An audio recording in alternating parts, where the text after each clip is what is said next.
fait, les filles, quand vous décidez de parler avec un mec, de vous mettre en couple avec un mec, de vous marier avec un homme, vous choisissez aussi les potentiels pères de vos enfants. Et quand vous choisissez des mecs qui vous traitent mal, qui vous calculent pas, qui n'ont aucune ambition, qui ne travaillent pas, qui foutent rien de leur vie, qui vous traitent mal, vous parlent mal, c'est ce que vous choisissez aussi pour vos potentiels enfants. Cet homme-là, s'il te traite comme ça, toi, déjà à ce moment-là, à cet instant-là de la relation, alors que vous êtes potentiellement pas marié, et même si vous êtes marié, s'il te traite déjà comme ça, qu'est-ce qu'il va faire quand vous allez avoir des enfants? Qu'est-ce qu'il va faire?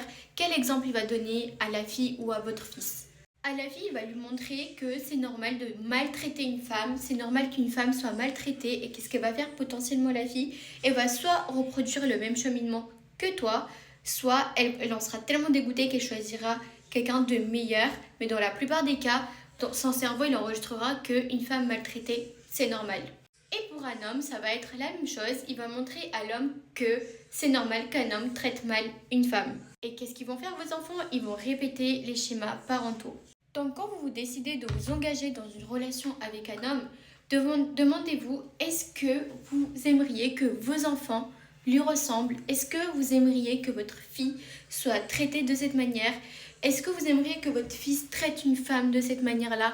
Et il y a un truc qu'il faut que vous arrêtiez de faire vraiment, c'est de vous trouver des excuses et de leur trouver des excuses. Vous vivez toujours dans un sorte de conte de fées où vous vous dites ouais mais il va changer, vous gardez toujours espoir, on ne sait pas pourquoi vous gardez espoir alors que des hommes il y en a des tas et vous pourriez juste les tège.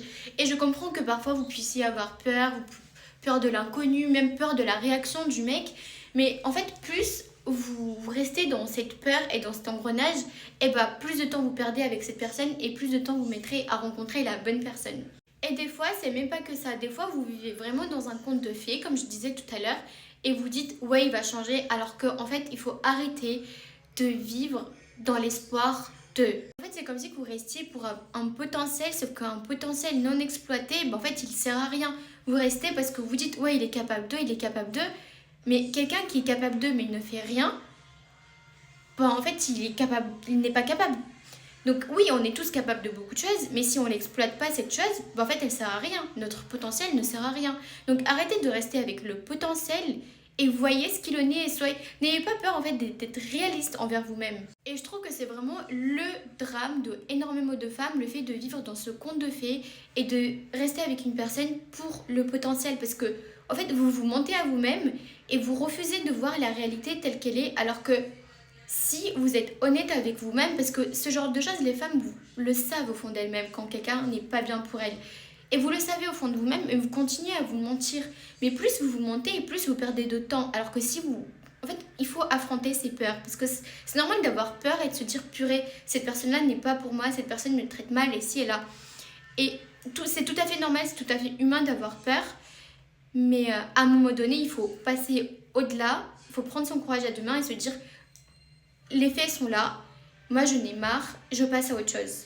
Et aussi, il y a un truc que vous devez vraiment arrêter, c'est d'infantiliser ces hommes-là. Un homme adulte et responsable qui ne fournit aucun effort dans votre relation ou qui vous traite mal, c'est très bien ce qu'il fait. C'est pas un enfant de 5 ans qui n'a aucune conscience de ce qu'il est en train de faire. Et s'il veut pas fournir ces efforts-là pour vous, je vois pas pourquoi vous allez lui trouver des excuses et de vous dire ouais, il a le potentiel de, mais il veut pas exploiter ce potentiel pour vous. Il veut pas, et c'est comme ça. Il est en train de vous dire tu m'intéresses pas assez pour que je fasse ci ou là, ou que je te traite comme une princesse. C'est un adulte, c'est une personne qui réfléchit avec un cerveau, c'est pas un enfant. Et il faut arrêter de dire ouais mais il est bête, il comprend pas. Il comprend et il sait très bien.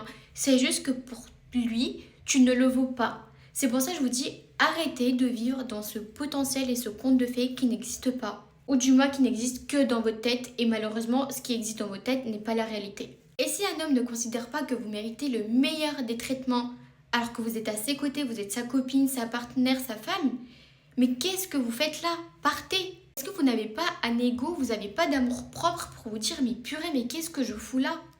Et pour revenir à ce que je disais tout à l'heure, je sais que des fois vous avez aussi peur de la réaction de votre mec, mari, partenaire, mais en fait à un moment donné la peur elle doit changer de camp, et c'est ce que je dis tout le temps, il faut être beaucoup plus psychopathe que la personne qui est une menace pour vous.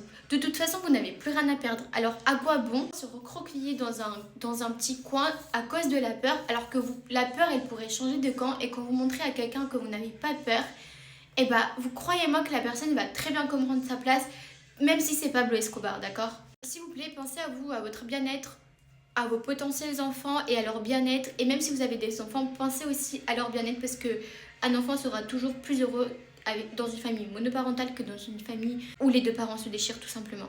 Et là, bien évidemment, je ne m'adresse pas aux femmes qui ont eu quelques disputes avec leur mari, ce qui est tout à fait normal, ou leurs copains. Je parle vraiment aux femmes qui sont extrêmement malheureuses, qui sont maltraitées dans leur relation et qui ont du mal à s'en sortir. Arrêtez de vous voiler la face.